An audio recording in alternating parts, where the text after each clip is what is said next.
আসসালামু আলাইকুম। কেমন আছেন আপনারা? আশা করি সবাই ভালো আছেন। দেখতে, দেখতে আমরা আমাদের ডিজিটাল মার্কেটিং কোর্সের ৭ নাম্বার ক্লাসে চলে আসলাম। এবং আমরা এখন জানি আমাদের প্রোডাক্টের জন্য কাদের টার্গেট করতে হবে, অর্থাৎ আমাদের টার্গেট অডিয়েন্স কারা। আমরা তাদেরকে ভেরিফাইও করে ফেলেছি এবং আমরা এটাও জানি যে আমাদের টার্গেট অডিয়েন্সের পেইন পয়েন্ট কি এবং তাদের পেইন পয়েন্টটা আমাদের প্রোডাক্টের মাধ্যমে সলভ করার জন্য আমাদের কি টাইপের পার্সোনালাইজড মেসেজ লিখতে হবে তাদের জন্য, এটাও কিন্তু আমরা জানি এবং এই সব কিছুই আমরা শিখেছি আমাদের মার্কেট রিসার্চ সেকশনে। সো আপনারা যারা ওই ৩টা পার্টিকুলার ভিডিও দেখেন নাই, অর্থাৎ কিভাবে আপনি আপনার প্রোডাক্টের জন্য একটা টার্গেট অডিয়েন্স খুঁজে বের করবেন, তাদেরকে ভেরিফাই করবেন এবং আলটিমেটলি তাদের জন্য কিভাবে আপনি একটা পার্সোনালাইজড মেসেজ ক্রাফট করবেন, তাহলে আমি হাইলি রিকমেন্ড করবো ওই ভিডিওগুলো দেখে আসতে। সো আজকে আমরা আমাদের নেক্সট স্টেপে যাব। আমাদের নেক্সট স্টেপটা হচ্ছে আমাদের একটা প্রোডাক্ট রেডি। এখন আমাদের প্রোডাক্টটাকে তো অনলাইনে কোনো কিছু একটা ফিচার করতে হবে কোথাও, তাই না? সো এই জন্য কি দরকার? এই জন্য আমাদের একটা ওয়েবসাইট দরকার। অর্থাৎ এই যে নতুন মডিউল আমাদের শুরু হচ্ছে, এখান থেকে আমি একদম হাতে কলমে দেখাই দেবো যে কিভাবে আপনি একটা ওয়েবসাইট শুরু থেকে শেষ পর্যন্ত একটা প্রোডাক্টের জন্য, একটা বিজনেসের জন্য আপনি রেডি করবেন। সো আমরা এই ক্ষেত্রে ওয়ার্ডপ্রেস নামে একটা ওয়েবসাইট বিল্ডার আছে এবং আমরা সেটাকে ব্যবহার করতে যাচ্ছি। এখন আপনারা হয়তো অনেকে কোয়েশ্চেন করতে পারেন আমাকে যে ভাই আমি ওয়ার্ডপ্রেস কেন ব্যবহার করব, কেন ওয়েবলি ব্যবহার করব না, কেন উইক্স ব্যবহার করব না, কেন লারাভেল ব্যবহার করব না। তো এটা আমি আজকে ভিডিওতে একটু ব্রিফলি এক্সপ্লেইন করব যে কেন আমরা ওয়ার্ডপ্রেস ব্যবহার করব অন্য অপশনস যেমন উইক্স, ওয়েবলি, স্কোয়ারপেস এগুলোর বদলে। সো প্রথমে আসি ওয়ার্ডপ্রেস ব্যবহার করার সবচেয়ে গুরুত্বপূর্ণ কিছু কারণে। ওয়ার্ডপ্রেস হচ্ছে বিশ্বের সবচেয়ে পপুলার ওয়েবসাইট বিল্ডার বা কন্টেন্ট ম্যানেজমেন্ট সিস্টেম। আপনারা এটা জানলে আরো বেশি অবাক হবেন যে পুরো বিশ্বে, পুরো ইন্টারনেটে যত ওয়েবসাইট আছে, দেখেন একটা ওয়েবসাইট মানে একটা বিজনেস, তো যত বিজনেস আছে, যত ওয়েবসাইট আছে, সেগুলোর ভিতর 29% ওয়েবসাইট বিল্ড করা হয় ওয়ার্ডপ্রেস দিয়ে। এটা কিন্তু সত্যি অবিশ্বাস্য, তাই না? যে যত ওয়েবসাইট আছে তার মধ্যে 29%, প্রায় 29% ওয়েবসাইট ওয়ার্ডপ্রেস দিয়ে তৈরি করা। এখন কেন এত ওয়েবসাইট, কেন ওয়ার্ডপ্রেসে বিজনেস ওনাররা বা আমরা এত ট্রাস্ট করি, সো এটারও আমি ব্যাখ্যা করব। সো জনপ্রিয় যে নিউজ সাইটগুলো আছে যেমন ধরেন হবি ব্লগ, তারপরে ভোগ ম্যাগাজিন, ব্লুমবার্গ, এই সবগুলোই কিন্তু ওয়ার্ডপ্রেস দিয়ে তৈরি করা, যে ওয়েবসাইটগুলো ওয়ার্ডপ্রেস দিয়ে বানানো। এখন যদি আমরা তুলনা করি উইক্স, ওয়েবলি, স্কোয়ারপেস এইগুলো নিয়ে, অর্থাৎ এই উইক্স, ওয়েবলি, স্কোয়ারস্পেস, লারাভেল এইগুলোর সাথে যদি আমরা ওয়ার্ডপ্রেসের তুলনা করি, এইগুলোতে সব মিলিয়ে ধরেন যে 1%-এর আশেপাশে বা তার থেকেও com website weeks, Laravel, Weebly এই পেজ বিল্ডার, এই ওয়েবসাইট বিল্ডারগুলো ব্যবহার করে। এখন কেন এটা করে, এটা তো আমাদের জানতে হবে যে কেন ওয়ার্ডপ্রেস বেশি করে, কেন এইগুলো কম করে। তাহলে আপনি প্রথমে বুঝতে পারছেন যে ওয়ার্ডপ্রেসের জনপ্রিয়তা কত বেশি। তো যদি আপনি কোনো প্ল্যাটফর্ম শিখতে চান, প্রথম কথা আপনি যদি কোনো প্ল্যাটফর্ম সম্পর্কে শিখতে চান, তাহলে আপনার ওয়ার্ডপ্রেস শেখাটা সবার থেকে বেশি জরুরি। কারণ এক তো আপনি এই মার্কেটটা অনেক বেশি বড়, এই মার্কেটে আপনি অনেক স্পেস পাবেন, আপনি নিজেকে গ্রো করার অনেক সুযোগ পাবেন। এছাড়াও ওয়ার্ডপ্রেস খুবই ইজি একটা ওয়েবসাইট বিল্ডার, যেটা আপনাকে কনফিডেন্ট দেবে প্রথমে। কারণ ওয়ার্ডপ্রেসের যে স্কিলসের ডিমান্ড, এটা প্রতিনিয়ত বেড়ে চলেছে। এছাড়াও বিজনেসেস, ক্লায়েন্টরাও কিন্তু ওয়ার্ডপ্রেসকেই বেশি আপনার বিলিভ করে তাদের বিজনেস ওয়েবসাইট জন্য, ঠিক আছে? সো আমি আমার পুরো ক্যারিয়ারে 5 থেকে 6 বছর ক্যারিয়ারে আমি প্রায় 100 থেকে 120টা বিজনেসের সাথে কাজ করেছি, যার প্রায় 90-93% ওয়েবসাইটে ছিল ওয়ার্ডপ্রেস। আর ধরেন যে আমি উইক্সে কাজ করেছি 3 থেকে 4টা, ওয়েবলিতে 1 থেকে 2টা, লারাভেলে আমি কখনো কাজই করি নাই, শপিফাইতে কাজ করেছি 10 থেকে 11টা, যেহেতু শপিফাই একটা ই কমার্স প্ল্যাটফর্ম। সো ওয়ার্ডপ্রেসই ছিল ম্যাক্সিমাম। দ্বিতীয়ত যে বিষয়টা ওয়ার্ডপ্রেসকে আপনার স্পেশাল করে তোলে, সেটা হচ্ছে যে এটা একটা ওপেন সোর্স সফটওয়্যার। এখন আপনারা হয়তো কোয়েশ্চেন করতে পারেন যে ওপেন সোর্স সফটওয়্যার মানে কি, একটু বুঝায় বলেন তো। মানে ওয়ার্ডপ্রেসকে আসলে কেউ ওন করে না, এটা কমপ্লিটলি একটা ফ্রি সফটওয়্যার। মানে আপনি চাইলেই, আপনার যদি একটা হোস্টিং থাকে, আপনার যদি একটা ডোমেইন থাকে, আপনি চাইলেই আপনার ডোমেইনে, আপনার হোস্টিংয়ে ওয়ার্ডপ্রেস ইনস্টল করতে পারবেন এবং এর জন্য আপনাকে একটা টাকাও খরচ করতে হবে না।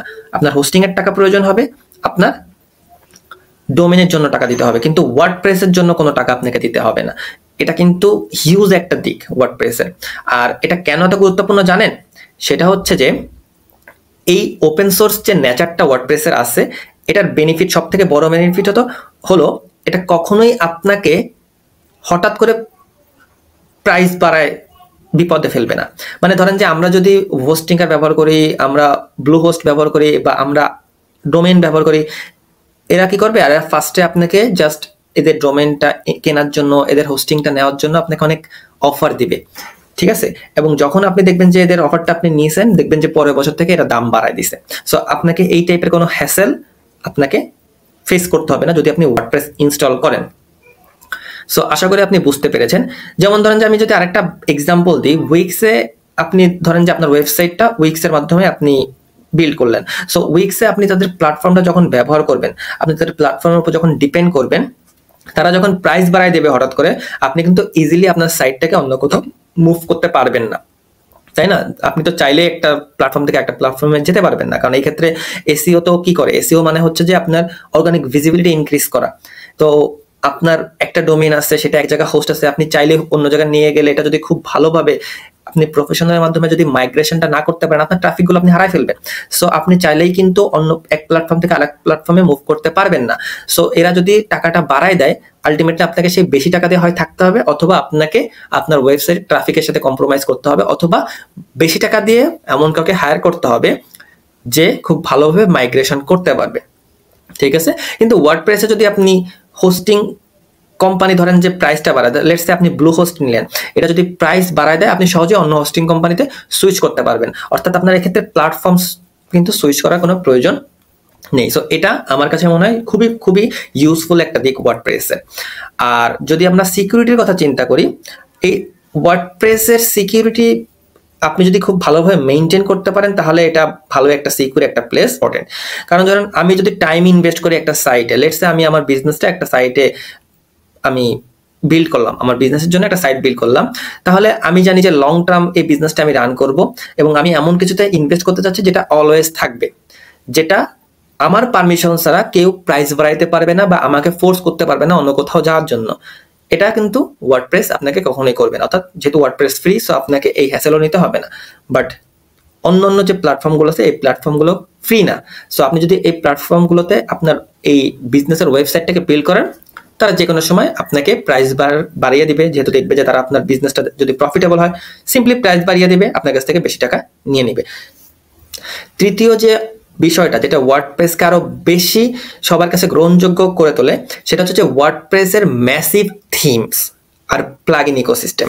দেখেন থিম কি জিনিস, এই যে একটা ওয়েবসাইট, এই ওয়েবসাইটে এই যে দেখতেছেন ইন্টারেক্টিভ যে লেআউটগুলো, ইন্টারেক্টিভ যে এই যে গেট স্টার্টেড দিলে আমি দেখেন এটা সরে আসতেছে, এই সবগুলো হচ্ছে এটাকে আচ্ছা থিম, যেটা ধরতে পারেন যে যে কোনো ওয়েবসাইটের স্ক্রিন বা ডিজাইন আপনি অ্যাপ্লাই করতে পারবেন। এবং ওয়ার্ডপ্রেসের থিম অনেক, আপনার কাছে অনেক বেশি অপশন আছে।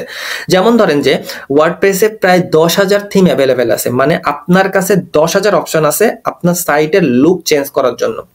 অপরদিকে উইক্সের মতো কোম্পানিসের কাছে মাত্র 100 থেকে 200 অপশন আছে, যেগুলো আপনি ওইখান থেকে নেওয়া মানে আপনাকে বেশি প্রাইস দিয়ে ওদের ওইখান থেকে ওটা নিতে হবে।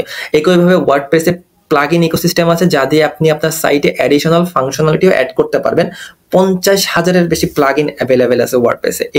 এগুলো ছোট ছোট ফাংশনালিটি পিচেস বা যা আপনি খুব ইজিলি ইনস্টল বা অটোমেটিক্যালি আপনি এটাকে কনফিগার করতে পারবেন এবং আপনি এটাকে ম্যানেজ করতে পারবেন, আপনার সাইটে অ্যাডও করতে পারবেন। তো এত বেশি অপশন অন্য কোনো ওয়েবসাইট বিল্ডারে নেই, যেটা আপনি ওয়ার্ডপ্রেসে পাবেন সেটা অন্য আর কোনো ওয়েবসাইট বিল্ডারে পাবেন না। কারণ এই এক্সট্রা সফটওয়্যারগুলো ইন্ডিপেন্ডেন্ট কোম্পানিজ বানায়, অর্থাৎ যারা আপনাকে চাইলে এসে ফোর্স করতে পারবে না। আর এটাই ওয়ার্ডপ্রেসকে একটা ওপেন সোর্স নেচারের হিসেবে গড়ে তুলেছে, যেটা অনেক স্ট্রংলি সবাই এটা বিলিভ করে এবং ট্রাস্ট করে ওয়ার্ডপ্রেসে। তো এইসব কারণগুলোর জন্য আমার মনে হয় WordPress would be a good option for you এবং ফর এনি বিজনেস। আপনি যেহেতু এখন লার্নিং পজিশনে আছেন, সো আপনারও উচিত ওয়ার্ডপ্রেসের মাধ্যমে প্র্যাকটিস করা। ওয়ার্ডপ্রেসের অনেক ডিফিকাল্ট ফাংশনালিটি আছে, সেগুলো ভালো করে শেখা। যখন আপনি ওয়ার্ডপ্রেস শিখে যাবেন, তখন আপনার কাছে ওয়েবসাইট যেমন উইক্স, ওয়েবলি, লারাভেল এগুলো কিছুই মনে হবে না। সো আপনাকে আগে ওয়ার্ডপ্রেসই শেখা উচিত। আমি হাইলি রিকমেন্ড করবো যে আপনি ওয়ার্ডপ্রেস শেখেন। এখন আপনার যদি একটা বিজনেস থেকে থাকে জাস্ট, অথবা আপনি যদি প্র্যাকটিসের জন্য ব্যবহার করতে চান, তাহলে অবশ্যই আপনি ওয়ার্ডপ্রেস নিয়ে একটু রিসার্চ করেন। নেক্সট ভিডিওতে আমরা শিখবো কিভাবে আপনি 10 মিনিটের মতো একটা সাইট রেডি করে ফেলতে পারেন, ওয়ার্ডপ্রেসের সাইট। সো দেখা হবে পরবর্তী ভিডিওতে। সেই পর্যন্ত সবাই ভালো থাকবেন, সুস্থ থাকবেন। আসসালামু আলাইকুম।